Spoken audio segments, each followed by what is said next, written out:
अंक आ रहा है? आ रहे हैं? अब देखो बच्चों, आज शुरुआती जो पार्ट है 11 में रसायन विज्ञान का, वो है बच्चों some basic concept of chemistry.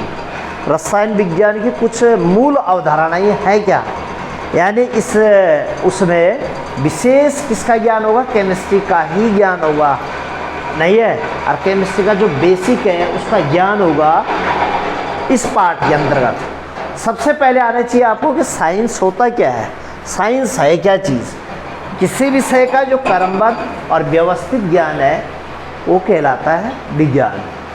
किसी विषय के क्रमबद्ध सुव्यवस्थित नहीं है ज्ञान को क्या कहते हैं?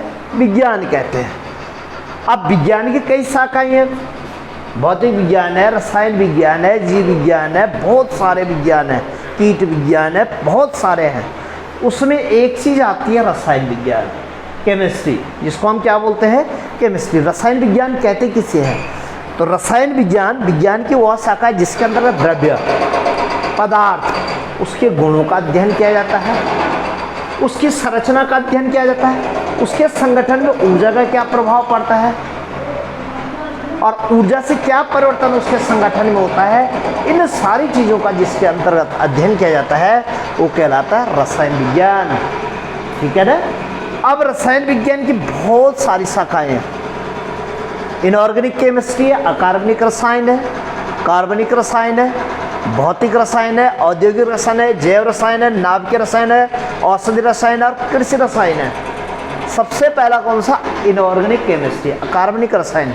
इसके अंतर्गत जो रसायन की वह शाखा जिसके अंतर्गत अकार्बनिक यौगिकों का अध्ययन किया, जिसमें क्या नहीं होगा? कार्बन नहीं होगा, ऐसे यौगिकों का अध्ययन किया जाएगा, ऐसी यौगिक गुणों का अध्ययन किया जाएगा, ऐसी यौगिक अभिक्रियाओं का अध्ययन किया जाएगा, सारे इनका अध्ययन किया जाएगा अकार्बनिक रसायन के अंतर्गत। दूसरा जो आता है बच्चों वो आता है कार्बनिक रसायन।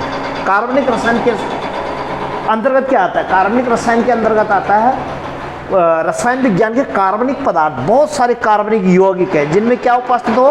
कार्बन हो। तो ऐसे यौगिक जिनमें कार्बन हो उन सब का अध्ययन किया जाता है, चाहे पेट्रोलियम हो, अन्य बहुत सारे ग्लूकोज है, फ्रक्टोज है, बहुत सारी चीज़ें उसके अंतर्गत कार्बनिक रसायन। तीसरा आता है फिजिकल केमिस्ट्री। फिजिकल केमिस्ट्री में ऊष्मा का, जिसमें फिजिक्स और केमिस्ट्री दोनों का यूज हो, है ना? फिजिक्स और केमिस्ट्री दोनों का यूज हो उसके अंदर, जैसे इलेक्ट्रोकेमिस्ट्री हो गया, बहुत सारी केमिस्ट्री इसमें, इलेक्ट्रोकेमिस्ट्री हो गया। और ये आता है 11 में था जैसे दहन ऊष्मा होगा, बहुत सारे इसके अंतर्गत आते हैं। किसके अंदर? Physical chemistry. औद्योगिक रसायन के अंतर्गत किसके अंदर? उद्योगों में रसायन का क्या यूज है, क्या यूटिलाइज है, उसका अध्ययन किया जाएगा औद्योगिक रसायन के अंतर्गत। जैव रसायन के अंतर्गत जीव पर रसायन का क्या प्रभाव है, रसायन क्यों जीवों के लिए इम्पोर्टेंसी है, वो जैव रसायन हो गया। नाभिकीय रसायन, नाभिकीय रसायन तो आप जानते हैं न्यूक्लियर फिजन और न्यूक्लियर फ्यूजन जो आज आधुनिक काल के लिए बहुत ही महत्वपूर्ण है। इस समय जो वर्तमान समय है वो उसमें नाभिकीय रसायन का बहुत ज़्यादा यूज है। जैसे डैम है वगैरह वगैरह, इलेक्ट्रिसिटी जो जनरेट हो रही है, पैदा हो रही है, सब किसके अंतर्गत आ रही है? नाभिकीय रसायन के अंतर्गत आ रही है। ये जो डैम है ये पुराना सिस्टम है। जैसे अमेरिका आप जाओगे, जो विकसित कंट्रियाँ हैं वहाँ डैम बना के पानी रोके और बिजली बनाई नहीं जाती, टर्बाइनों से बिजली नहीं बनाई जाती है। वहाँ पर न्यूक्लियर फ्यूजन, और न्यूक्लियर फ्यूजन से क्या बनाई जाती है?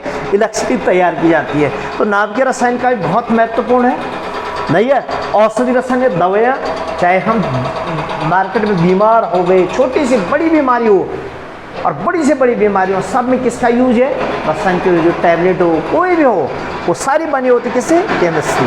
नहीं, केमिकल यौगिक होगा, कोई कंपाउंड होगा, नहीं कोई एलिमेंट होगा उसमें।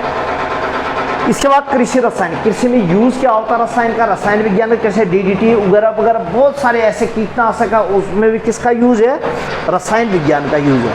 अब असली महत्वपूर्ण चीज़ अब आ गई कि रसायन विज्ञान के अध्ययन का महत्व क्या है, हम पढ़ क्यों रहे हैं केमिस्ट्री, केमिस्ट्री का यूज क्यों कर रहे हैं, क्यों पढ़ रहे हैं, क्यों हम खाली फिजिक्स, बायो या सपोज जूलॉजी, बॉटनी ये के साथ साथ केमिस्ट्री पढ़ रहे हैं? कारण क्या है? तो देखो बच्चों, इसके अंतर्गत आ गया जो सबसे पहला आया कृषि में, क्या आया? रसायन। एग्रीकल्चर में क्या यूज है? The usages of chemistry in agriculture. Agriculture में क्या यूज़ है किसका? रसायन विज्ञान का। आप जानते हैं कि जो सपोज बड़े किसान हैं, जैसे प्लेन में बड़े किसान होते हैं, उनके खेतों में क्या लगे, कीड़े वगैरह लग जाते हैं, तो उसमें काय का छिड़काव किया जाता है, डीडीटी का छिड़काव किया जाता है, या अन्य जो कीटनाशक है, बहुत सारे ऐसे डाइक्लोरो, डाइफेनल, ट्राइक्लोरो एथेन हो गया, बहुत सारे ऐसे कीटनाशक है, डीडीटी ही नहीं है, बहुत सारे ऐसे कीटनाशक, उनका छिड़काव किया जाता है। क्यों किया जाता है? क्यों? वो कीड़ों से बचने के लिए, सूक्ष्म जीवों से बचने के लिए, बैक्टीरिया के बचने के लिए, उसके लिए इसका यूज़ किया जाता है। सेकंड देखो बच्चों, जैसे सपोज हमने जो भारत की जनसंख्या इस समय बहुत ज़्यादा दिन पर दिन बढ़ती जा रही है, तो हमें क्या बहुत ज़्यादा अनाज की आवश्यकता है और क्वालिटी ऑफ फूड की आवश्यकता है। खाली अनाज ऐसा नहीं कि खाली उसमें न्यूट्रिएंट्स हो, उसमें कार्बोहाइड्रेट होनी चाहिए, उसमें विटामिन होने चाहिए, मिनरल होने चाहिए, सारी चीज़ें, क्वालिटी ऑफ फूड की ज़रूरत है। तो कृषि में रसायन में एक चीज़ ध्यान रहे, क्वालिटी ऑफ फूड कैसे बढ़ेगा? हम क्या करते हैं, आप खेतों में उर्वरक का छिड़काव करते हैं, जैसे यूरिया हो गया, कैल्शियम सुपर फॉस्फेट हो गया, सोडियम नाइट्रेट हो गया, इनका हम क्या करते हैं, खेतों में छिड़काव करते हैं, जिससे क्या होता है, खेत का प्रोडक्शन क्या हो रहा है, कंटिन्यू बढ़ता जा रहा है। क्यों? आधुनिक भारत की मांग है। मांग ये है कि हमें क्या 100 की जगह कितना 1.5 क्विंटल हमको अनाज चाहिए, तो निश्चित ही हमें किसका, कीटनाशकों का और इन खाद का यूज़ करना पड़ेगा। कीटनाशक का मैंने आपको बता दिया। फिर खाद्य परिरक्षक होते हैं बहुत सारे, खाद्य प्रिजर्वेशन जो करते हैं, खाद्य परिरक्षक जैसे जूस हो गया, हमारा जूस हो गया, अचार हो गया, सॉस हो गया, बहुत समय पहले बन जाते हैं, बहुत लंबे समय तक सुरक्षित कैसे रहते हैं, सुरक्षित इसलिए लगते हैं, उसमें क्या मिलाते हैं, खाद्य परिरक्षक मिलाते हैं, सोडियम बेंजोएट मिलाते हैं, बहुत सारे खाद्य पर हमारे ये में नेचुरल खाद्य परिरक्षक भी, जैसे तेल मिला देते हैं, दाल को बहुत समय तक सुरक्षित आपने रखना है, उसमें तेल मिलाना है, नहीं है, तेल मिला कर रखते हैं। कीट जो छोटे छोटे कीड़े हैं जो उसमें नहीं लगते हैं, जैसे घुन हो गया, अन्य छोटे छोटे कीड़े हैं, बैक्टीरिया हो गया, वो नहीं लगता है। कौन? वो करता है प्रिजर्व। कौन करता है प्रिजर्व? कौन करता है? केमिस्ट्री। अब केमिस्ट्री में मैंने आपको बताया, जैसे जूस हम पीते हैं, कोल्ड ड्रिंक हम पीते हैं, बाजार से सपोज हमने उसका जूस बना दिया, बुरांस का बना दिया, तो उसमें सोडियम बेंजोएट हो गया, अन्य बहुत सारे खाद्य परिरक्षक हैं, लेकिन सोडियम बेंजोएट का ज़्यादा यूज होता है, यूटिलाइज इसलिए ये हम आले क्या नहीं है, हार्मफुल नहीं है। तो कृषि में रसायन का बहुत सारा यूज हो गया।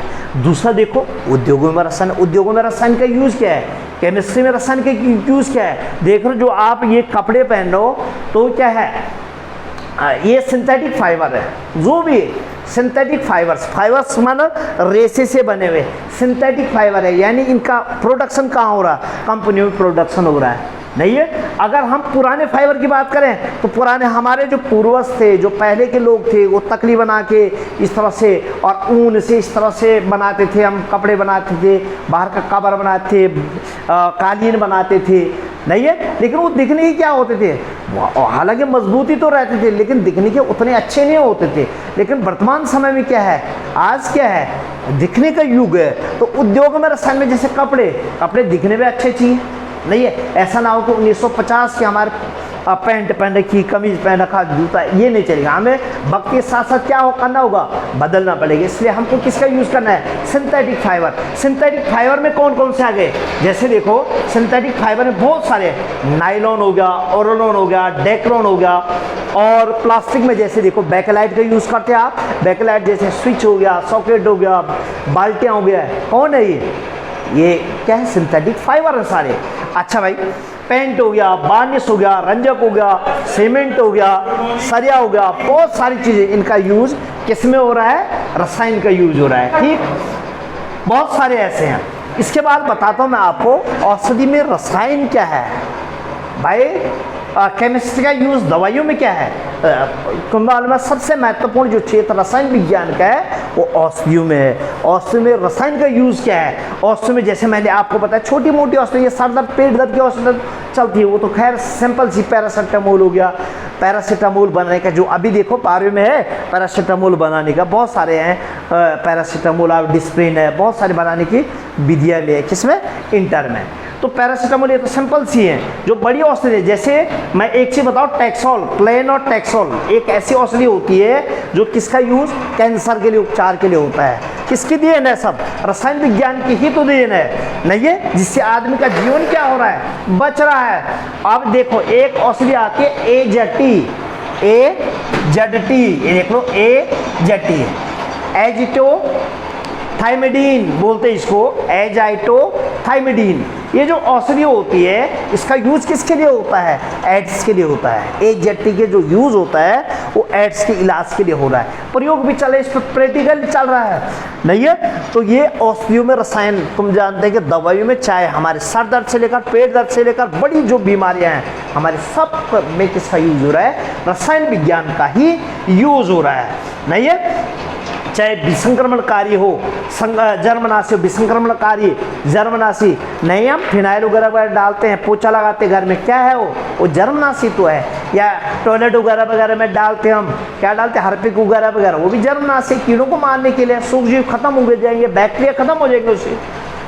अब निश्चेतक और पूर्तिरोधी में, निश्चेतक जानते हैं जो बेहोश करने वाली दवाइयाँ हैं, तुम मालूम है जब आदमी का वो किया जाता है, ऑपरेशन किया जाता है, तो उसको क्या किया जाता है? बेहोश किया जाता है नहीं है। तो उसमें क्या लगाएंगे? उसको इंजेक्शन लगाएंगे, बेहोशी का इंजेक्शन लगाएंगे नहीं है। तो बेहोशी का इंजेक्शन किससे बना हुआ है? सब केमिस्ट्री के देना। अगर केमिस्ट्री नहीं होती तो निश्चित ही बेहोश नहीं होता, ऑपरेशन नहीं होता, आदमी वैसे ही मर जाता। तो औषधि में रसायन हो गया। इसके बाद आया ऊर्जा संसाधनों में रसायन का यूज। क्या? ऊर्जा संसाधन में रसायन का यूज बहुत है। जैसे देखो पेट्रोलियम हो गया, डीजल हो गया, और कोयला हो गया, लकड़ी हो गया, और नाभिकीय ईंधन। मैंने अभी नाभिकीय ईंधन की बात की थी आपको, न्यूक्लियर फ्यूल। ये देखो न्यूक्लियर फ्यूल की बात मैंने आपको की थी, जो पेट्रोलियम होता है या गैस हम यूज़ करते हैं, प्रोपेन, ब्यूटेन, और कार्बोहाइड्रेट होता है, हाइड्रोकार्बन्स होते हैं उसमें बहुत सारे। उन हाइड्रोकार्बनों का यूज होता है। किसकी देन है? सब रसायन विज्ञान की देन है। रसायन विज्ञान ऊर्जा संसाधनों में मैंने आपको बताया था कि जो डैम बन रहे विकसित कंट्रियों में, कौन से बन रहे हैं? इलेक्ट्रिसिटी पे, नाभ के विखंडन पे, नाभ के संलयन पे आधारित वो हो रही है, जिससे इलेक्ट्रिसिटी क्या हो रही है? पैदा हो रही है। डैम का जमाना गया अब कि डैम जो बन रहे हैं, पानी रोको, और बहुत एरिया भी वो होता है और बहुत लोग प्रभावित होते हैं। ऐसा नहीं होता उसका 100 मीटर 500 मीटर ही में न्यूक्लियर फ्यूजन और फ्यूजन से लाइट पैदा हो रही है। तो क्या ऊर्जा संसाधनों में रसायन का यूज नहीं हो रहा? बिल्कुल हो रहा है। और दैनिक जीवन में रसायन, लास्ट जो है वो है दैनिक जीवन में रसायन। दैनिक जीवन में तो बहुत सारे रसायन का यूज हो रहा है। जैसे हम वस्त्र पहनते हैं, कपड़े पहनते हैं, साबुन हो गया, सौंदर्य प्रसाधन की सामग्री हो, जो पाउडर हो गया, तेल हो गया नहीं है, सब में किसका? सुगंधियों, परफ्यूम हो गया, उनमें सब में किसका यूज हो रहा है? रसायन विज्ञान का ही यूज हो रहा है। जो TNT ये दिख रहे हैं, ये सामने जो रोड का काम चल रहा है NH का, उसमें भी किसका यूज हो रहा है? विस्फोटकों का यूज हो रहा है। TNG, TNB का यूज हो रहा है नहीं है। और तुम जानते कि परमाणु बम, हाइड्रोजन बम नहीं है, इसका यूज हो रहा है। ठीक है। तो आज दैनिक जीवन में बहुत सारे किसका है? सोने से लेकर, खाने से लेकर, नहाने से लेकर, पीने से लेकर, सब में किसका यूज है? रसायन विज्ञान का यूज है। आज इससे इससे आगे हम बढ़ेंगे। धन्यवाद।